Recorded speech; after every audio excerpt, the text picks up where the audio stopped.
Quelle belle région que celle de Charlevoix. Située entre fleuve et montagne, cette région qui a été façonnée par un météore vous offre des vues exceptionnelles. Que ce soit par le parc des Grands Jardins avec ses montagnes grandioses et sa vue qui s'étend jusque l'autre côté du fleuve à plus de 50 km, ou encore avec le canyoning, une activité vraiment fascinante dans la région de Baie-Saint-Paul, je vous invite en dernier lieu à faire un tour à vélo de l'île aux Coudres, une région exceptionnelle encore une fois.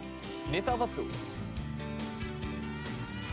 L'été dernier, j'ai eu la chance d'explorer le territoire québécois, de la région des Outaouais jusqu'aux îles de la Madeleine, en passant par la Gaspésie, Saguenay et Charlevoix, à la rencontre des gens, de la diversité naturelle et des activités plein air, une aventure pour vous faire découvrir le Québec, naturellement, sur les grands sentiers.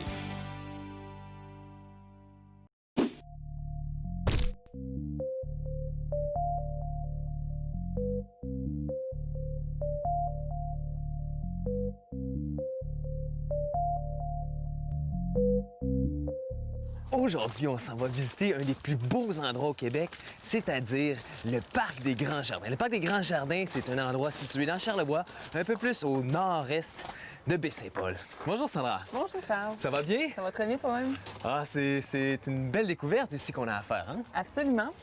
Le mont du Lac-des-Cygnes, un des plus beaux points de vue sur le cratère de l'astroblème de Charlevoix. Ah, c'est magnifique, hein? Oui, le sentier du mont du Lac-des-Cygnes va nous faire grimper à 980 mètres d'altitude. Ici, on est à 430 mètres environ. Donc presque 1000 mètres en fin de compte. Tout près de 1000 mètres, oui, absolument. Et un beau point de vue 360 sur la région. Les points de vue sont magnifiques ici, hein, avec... dans le fond, c'est un cratère ici, la région de Charlevoix, hein? Oui, la région de Charlevoix, avec un centre au Mont des Éboulements, donc un peu plus au sud. Et ici, on est sur l'enceinte, là, Vraiment, la limite, là. On voit très, très bien le pourtour ici, puis la vue là-bas est exceptionnelle, donc... Absolument. Bon, bien, je propose qu'on y aille. Parfait. Je suis prêt? Vous allez Allons-y. voir, c'est tellement beau ici, là. Vous allez voir des vues splendides, des plantes spéciales, c'est exceptionnel. Les falaises aussi, les roches sont belles ici, hein? Oui, on a un très beau point de vue.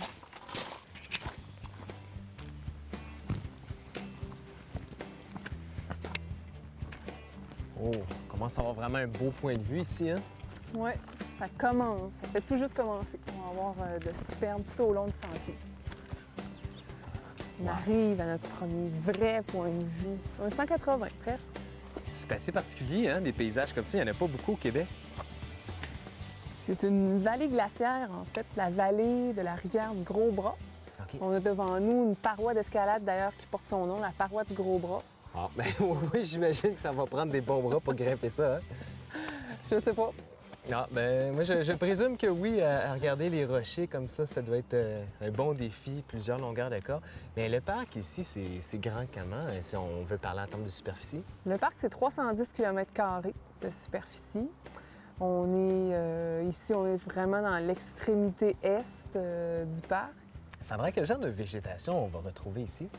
Bien, on appelle le parc un îlot de Grand Nord québécois. Donc, on a essentiellement une végétation nordique. On a d'abord des grandes étendues de forêt boréale, donc de la pessière noire, de l'épinette noire, du sapin baumier. Et on a des îlots de pessière à lichen, on a des îlots de toundra, où on retrouve de la végétation arctique alpine, des plantes rabougries, des arbres façonnés par le vent. Donc, une végétation bien particulière à nos latitudes. Et puis, il paraît qu'on peut même retrouver des caribous ici, par exemple. Absolument. Et puis, est-ce qu'ils se comportent bien ici? La population est stable. Il y a eu une petite baisse dans les dernières années. Là, ça reprend tranquillement. Il y a environ 80 bêtes, mais qui sont réparties sur un territoire de 3100 km². OK. Puis ici, versus 300 km, 3000, donc ils sont très, très étendus sur le Ils sont territoire. très étendus, effectivement. On les retrouve beaucoup l'hiver dans les grands jardins. Donc, il va se tenir dans la pessière à lichen, se nourrir l'hiver. Donc là, ici, on est un peu plus en forêt. Je vois qu'il y a des belles montagnes rocheuses. On peut peut-être aller les rejoindre? Oui, on y Un va. autre plan de vue? C'est tellement beau. Faut que vous voyez ça, là. C'est spectaculaire. Même si on a un petit peu de pluie, ça ne dérange pas. C'est tellement... C'est plus vrai que nature, hein? C'est nos petites rocheuses à nous, ça. On s'en va au refuge? On s'en va au lac Georges, oui.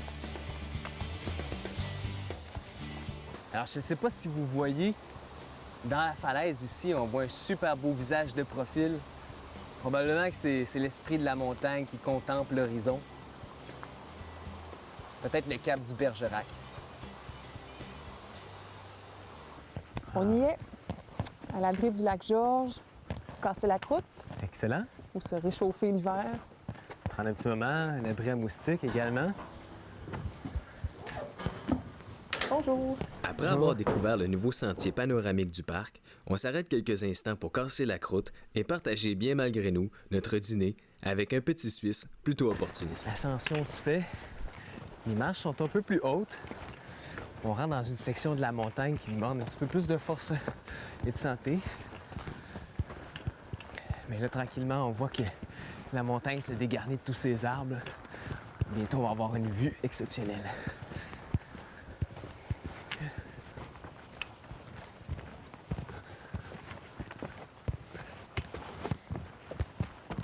Nous y sommes presque. Voilà le paysage subalpin.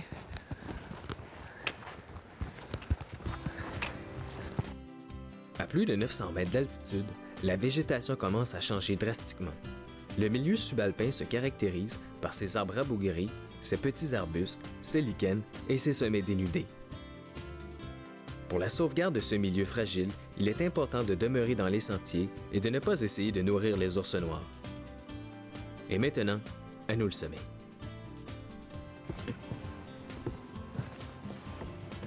Donc c'est ça la fameuse vue qu'on peut voir au sommet. Hein? La récompense de notre ascension. On est à 980 mètres ici. Hey, c'est exceptionnel, hein? Mais il faut dire que Charlevoix, finalement, c'était créé à cause d'un météore. Oui. En fait, une grosse roche de 2 km de diamètre qui a fait finalement, en atterrissant, un trou ou une enceinte là, de 56 km de diamètre. OK. On voit bien aussi le mont des Éboulements, donc tout près de la municipalité du même nom, qui serait le centre du cratère, là où vraiment il y a eu un impact, là où la roche est arrivée à 20 km/s. Wow! Donc très Ça rapidement, rentrait au poste, comme ça on dit. a frappé, oui. Donc ici, on est à la fin du sentier. Il n'y a pas juste ce sentier-là qu'on peut explorer. Non, le mont du dans lac le parc. des Cygnes, c'est sûr que c'est un sommet vedette dans le parc, puis il y a d'autres activités, d'autres choses à voir. Un des paysages exceptionnels, c'est la Pessière à lichen, ou Taïga. Oui. On a une activité qui s'appelle Taïga, pays de lichen et de caribou, OK. qui nous amène dans cet endroit-là exceptionnel et qui est une des raisons de la création du parc. OK, parce que c'est ça, c'est un écosystème qui est très, très rare dans des endroits comme ici, finalement. Très rare à nos latitudes. Un écosystème qui a été créé suite à plusieurs perturbations en rafale et c'est aujourd'hui l'habitat d'hiver du caribou forestier. Si les gens ils veulent vivre cette expérience-là, qu'est-ce qu'ils vont faire? Est-ce qu'ils doivent réserver pour des groupes ou... Ils doivent réserver à l'avance, quelques jours à l'avance ou dès leur arrivée dans le parc s'ils passent quelques jours. On donne habituellement en haute saison cette activité-là tous les jours. Ah, super. À l'automne aussi, c'est un super moment pour visiter l'ensemble du parc. Les couleurs sont magnifiques, les contrastes sont très, très beaux. Ah, excellent. Bien, Sandra, je te remercie de nous avoir guidés dans ces sentiers magnifiques. Puis... venez faire votre tour, hein? Vous allez voir, la vue est splendide, puis l'air est frais, comme on dit. Absolument, on est bien.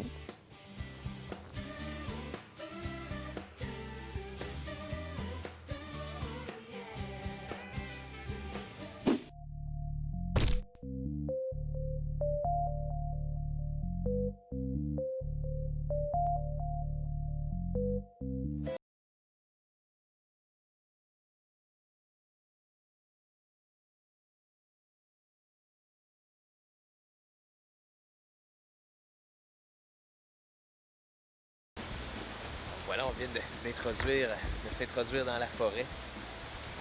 On commence à voir la petite rivière qui est devant nous.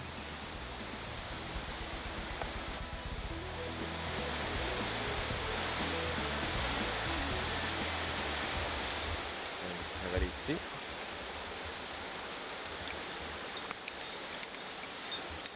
Oui. Ravale ton mou avant. Mon mot. Donc, tu veux partir en tension, sinon tu pourrais faire une chute au départ. OK. Donc, à ce moment-là. Excellent. Alors, tu t'assois vraiment vers l'arrière, les deux jambes parallèles. On donne de la corde. Je suis paré. regarde bien vers l'arrière dans le sens de progression. C'est ça, le corps, lui, reste toujours face à la paroi. Bien centré. Oui, il ne faut pas faire une torsion puis modifier l'équilibre de son centre de gravité. On sent que c'est vraiment ici que ça tient. Les personnes plus corpulentes ont plus de problèmes par rapport au centre de gravité, mais si on les supervise bien, ils vont pouvoir en tenir compte et faire attention à cet aspect. J'imagine qu'on garde les genoux quand même fléchis comme dans n'importe quel Légèrement sport. fléchis.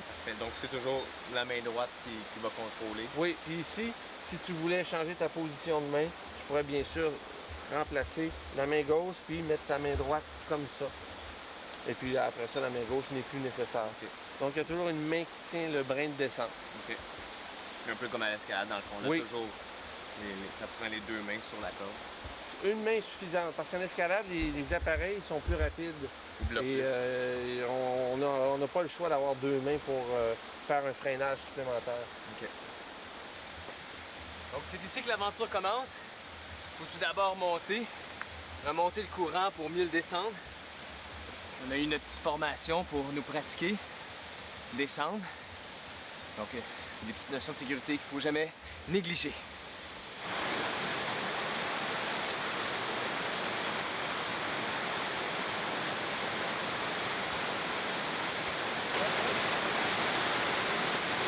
Présentement ici dans un canyon, mais pour définir, c'est quoi un canyon réellement? Bonne question, hein, parce qu'on parle de canyoning. Dans l'imaginaire des gens, canyon, c'est Grand Canyon, on descend en raft, c'est immense. Mais un canyon, c'est un encaissement dans la roche. C'est une forme d'érosion par un cours d'eau, très souvent. Et ici au Québec, ben, on recherche, nous, de petits cours d'eau qui vont creuser ce genre de canyon, de radin, si on veut. Ça peut être, au sens plus élargi, une cascade qui coule sur une falaise, sans nécessairement qu'il y ait un encaissement très profond.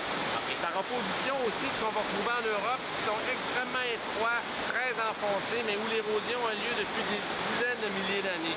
Alors ici au Québec, notre définition, c'est vraiment ce genre d'environnement. Et la pratique, elle, de l'activité, c'est universel, c'est de suivre le cours d'eau comme un sentier de randonnée naturel. Oui, parce que c'est une expérience vraiment fascinante. Là. De voir les cascades, on les voit tout le temps de l'extérieur, on les voit loin. Ah, c'est donc beau, mais d'être à l'intérieur de la cascade, c'est ça, c'est le vrai sentiment. Voir la chute, c'est pas être dans la chute. C'est pour ça que je suis devenu chasseur de chute. Alors, je sais pas si vous imaginez l'expérience, mais le canyoning, c'est vraiment unique. On peut faire de l'escalade, on peut faire de la randonnée pédestre, mais se retrouver en plein milieu de falaise, dans l'eau, dans des cascades, c'est quelque chose de magique. C'est unique.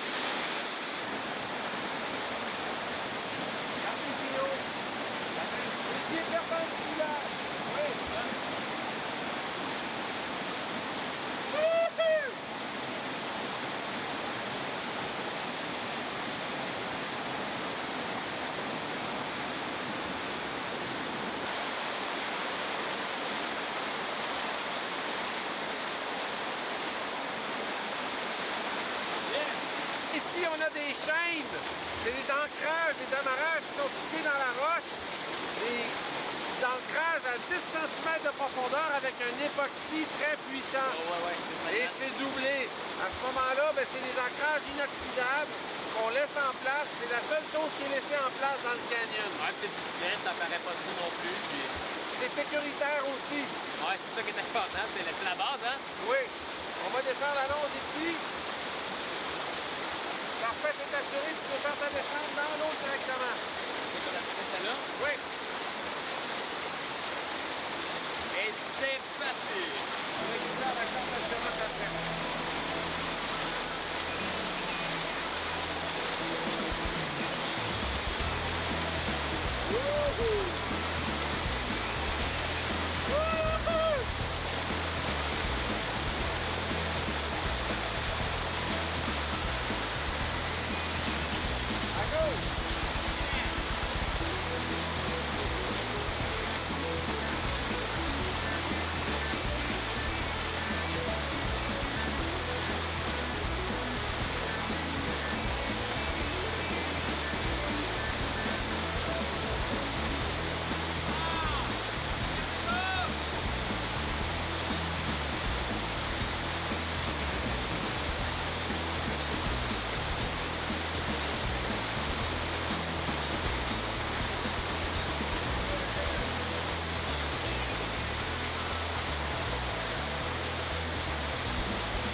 c'est là qu'il arrive dans le bassin d'eau.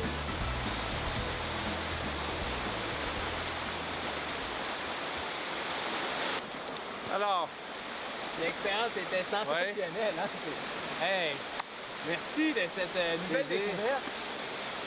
Wow! Quel dire, hein? C'est de la de belles plantation. conditions, canyon très agréable, ludique, Ouais. très proche de la civilisation. Et puis c'est pas froid non plus, hein? Contrairement à ce qu'on pourrait penser, des fois dans une cascade d'eau ou quelque chose. Ça doit être autour de 15, Hey, d'après mon thermomètre. ah, c'est excellent, t'as toute l'équipe pour être prêt. Ah ouais, puis ça, on peut faire ça sur plusieurs longueurs. Dans le fond, comme tantôt je disais, c'est familial, mais on peut le faire aussi un petit peu plus aventurier, comme tu viens de nous le démontrer. Au site du Mont-Saint-Anne, à la chute Jean-Larose, on fait des excursions d'une demi-journée ou plus longue. Ce qu'il faut savoir, c'est qu'à Baie-Saint-Paul, on a un site magnifique qui s'appelle la Rivière du Moulin, qui est opéré par Catabatic et Canyoning Québec. À cet endroit-là, on fait des excursions faciles à partir du centre-ville de Baie-Saint-Paul. OK. On a un site qui est à 5 minutes de Baie-Saint-Paul et magnifique pour découvrir des phénomènes géologiques encore une fois de plus. On a une faille magnifique et on a un service de navette qui nous permet d'aller facilement aussi. Puis donc, vous avez plusieurs circuits que vous pouvez proposer également. Comme des fois, s'il y a beaucoup d'eau à un endroit ou tout dépendant, vous pouvez toujours vous adapter. Vous avez plusieurs canyons. Ben, c'est ça. En fait, on s'adapte en fonction des demandes des gens. Si on parle, par exemple, Saint-Raymond-de-Port-Neuf, où bientôt on va ouvrir un nouveau site spectaculaire, ben là, ça va être pour les gens qui veulent une aventure là, de longue durée, d'une journée et demie, etc. Mais ici, Charlevoix nous offre beaucoup d'activités de plein air. Alors, je parlais de Catabatic. Eux sont spécialistes en kayak de mer. Alors, on voit les combinaisons d'activités qu'on peut faire. Donc, c'est parfait. Les gens peuvent venir ici, vivre une belle expérience de kayak de mer, vivre le canyoning, contempler le fleuve, les montagnes. Finalement, c'est un paradis du plein air, Charlevoix. Hein? Oui, de plus en plus, on découvre des petites surprises merveilleuses.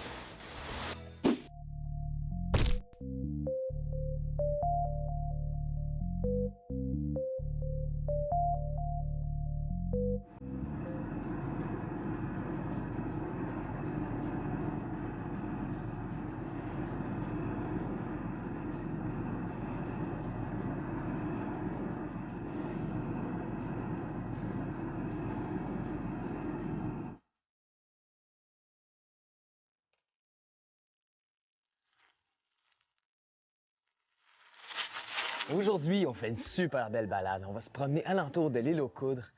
Il y a des choses magnifiques à découvrir ici, entre autres la cidrerie, la boulangerie, le musée des voitures d'eau. L'île aux Coudres, là, c'est une pleine vue sur les belles montagnes de Charlevoix, le fleuve, les fleurs. Ça va être beau.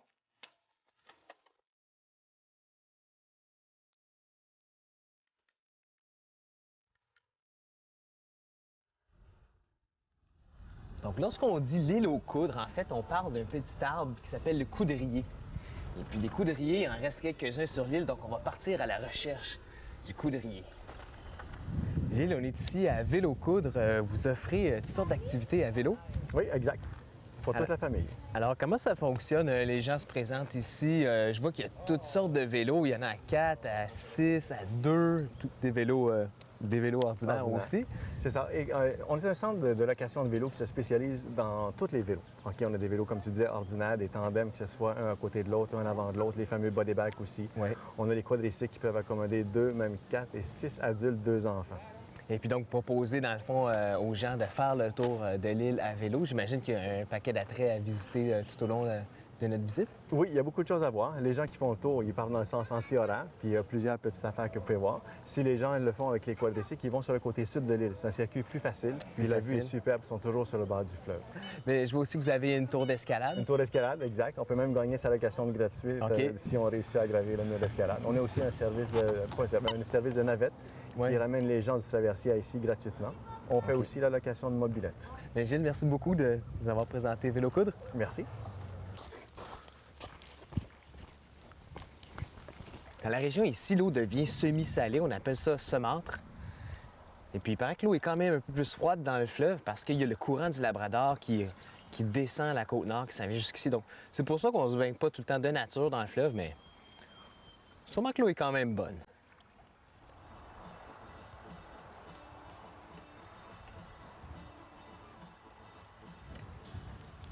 Merveilleux!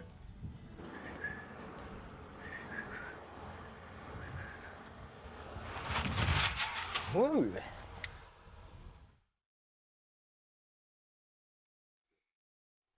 Quand on visite l'île aux Coudres, l'important c'est de prendre son temps. Observer les paysages grandioses, les villages de Baie-Saint-Paul, Saint-Joseph-de-la-Rive, les éboulements et la nature généreuse qui nous entoure.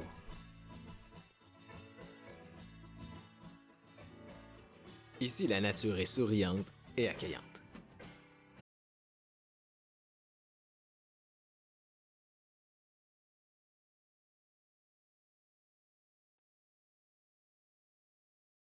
L'un des attraits de l'île aux Coudres est notamment le vieux moulin. C'est au rythme de l'eau et du vent que l'on produisait à l'époque la farine pour les habitants de l'île. C'est en 1825 que le moulin à eau a été construit. 10 ans plus tard, on y installe le moulin à vent afin d'accroître la production. Avant la construction du moulin, les gens devaient traverser le fleuve pour aller y faire moudre leurs grains. Sur le site, vous trouverez une ancienne forge, la maison du meunier, un four à pain, ainsi qu'un barrage pour accumuler l'eau.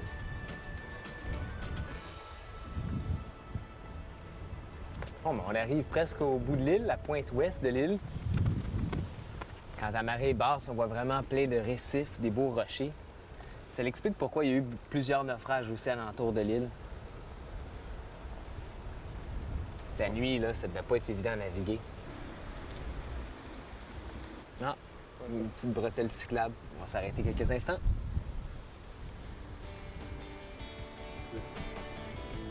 Aucun tour de l'île aux Coudres n'est complet sans une petite escale à la boulangerie de l'île. Situé à mi-parcours, c'est un incontournable pour les produits du terroir et un arrêt bien mérité avant de repartir à la découverte de la rive sud. Prochaine destination, le musée des voitures d'eau est toujours à la recherche du fameux coudrier.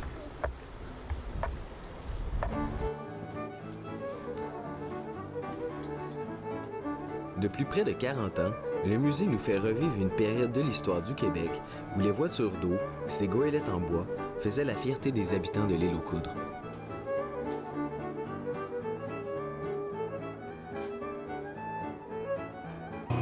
Ça a été fabriqué en quelle année à peu près?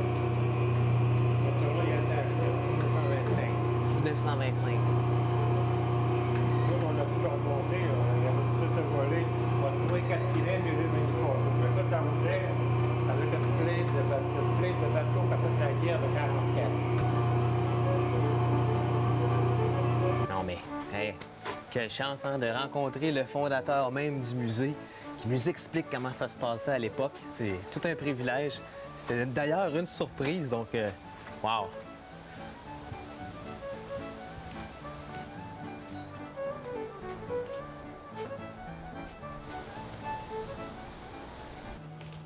Partons, la mer est belle, embarquons-nous pêcheurs.